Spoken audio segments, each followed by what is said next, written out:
Okay. Yes, sir. Okay.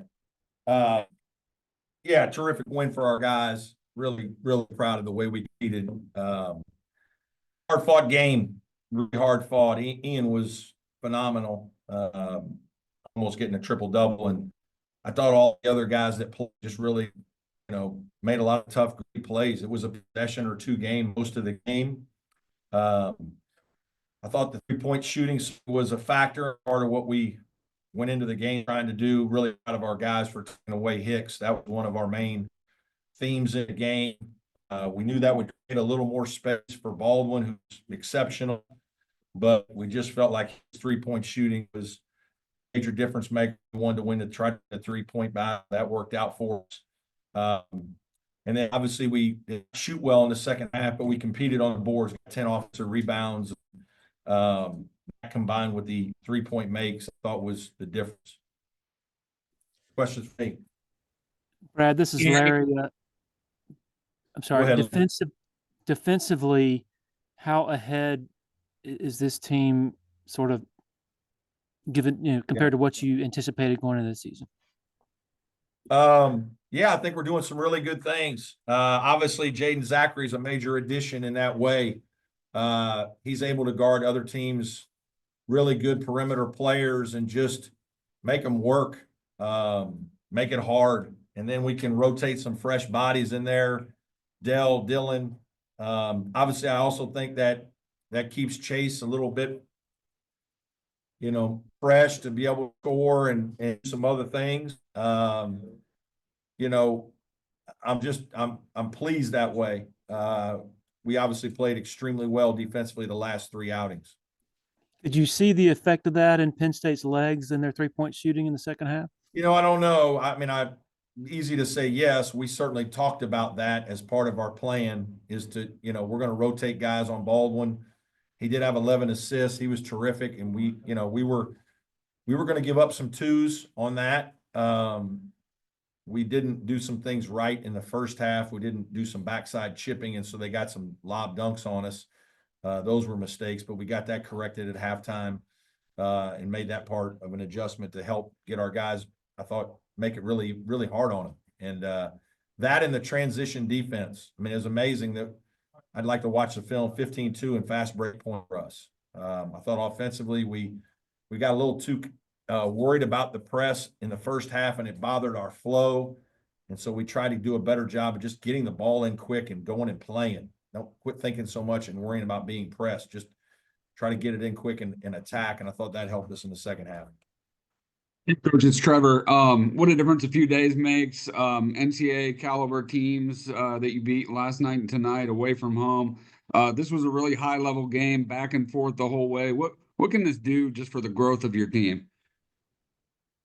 Well, it helps. You're trying to quality opponents. We don't like losing at Boise, but that probably helped us in some way win these games because it exposed us to some things we weren't doing as well. And we played in an environment in front of 12,000 people where it was hard. It was loud. It was hard to communicate. It was hard to stay poised and make all the right plays and decisions. And obviously, this environment wasn't anywhere that quality opponents were. So, we upped our game that way. We handled a little bit of adversity, some runs by both teams, and then found out a little bit more about our team and how we can be successful. And had a couple guys, Dylan, step up, really played well yesterday off the bench, and then Dell Jones today. So those are important things. I thought Christian gave us a good 5 or 6 minutes in the first half defensively. I thought his defense in the tournament is improving. Coach, you mentioned Dale Jones there. Did you expect he'd be able to contribute this much, when he got to campus, or has this been a little bit of a surprise?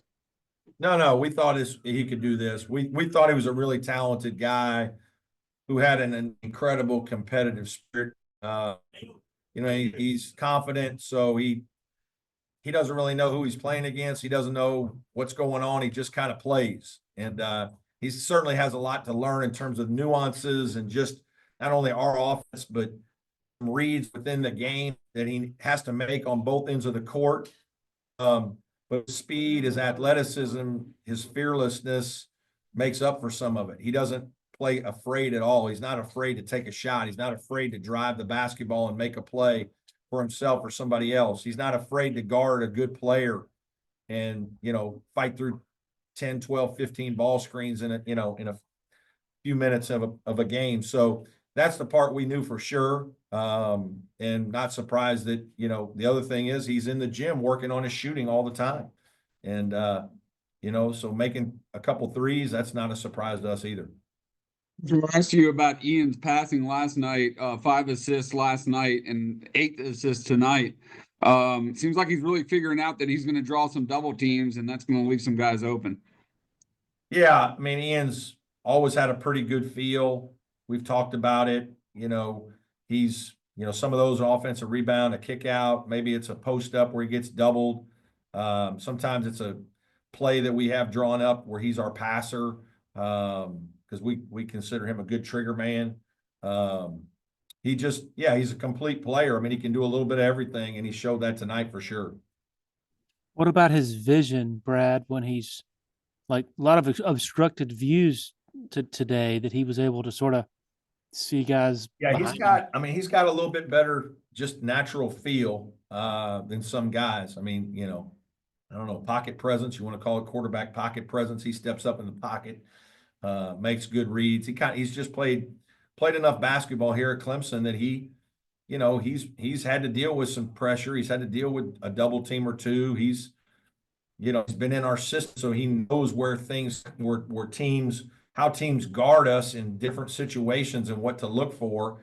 And then he just has a good instinct. I mean, that's, I told you, that's one of the reasons what we saw in him. We saw a competitive guy, good instincts, a guy who played multiple sports and just was a competitor and was going to find a way, and his basketball game has just grown longer he's been at Clemson. Did you like some of what you saw with Chauncey, I guess in the first half in particular, around the rim, being more of a presence closer to the basket?